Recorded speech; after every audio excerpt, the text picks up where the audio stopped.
रत्नगर्भगणपतिं समाश्रयामि सन्ततं रत्नवचनगीयमान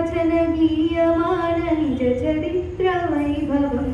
रत्नगर्भगणपतिं समाश्रयामि सन्ततं रत्नवचनगीयमान निजचरित्रवैभवम् तुमुलयेश शेखरं प्रणयमयस्वरूपिणं शिवसुतं भवदमखिल भुवनमङ्गलप्रदं तुमुलयेश शेखरं प्रणवमयस्वरूपिणं शिवसुतं भवदमखिल भुवनमङ्गलप्रदं रत्नगर्भगणपतिं पाहि मां रत्नगर्भगणपतिं रक्ष मां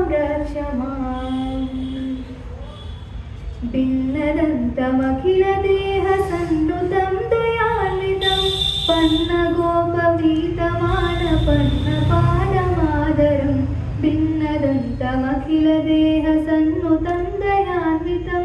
पन्नगोपवीतमानपन्नपादमादरं रत्नगर्भगणपतिं पाहि मां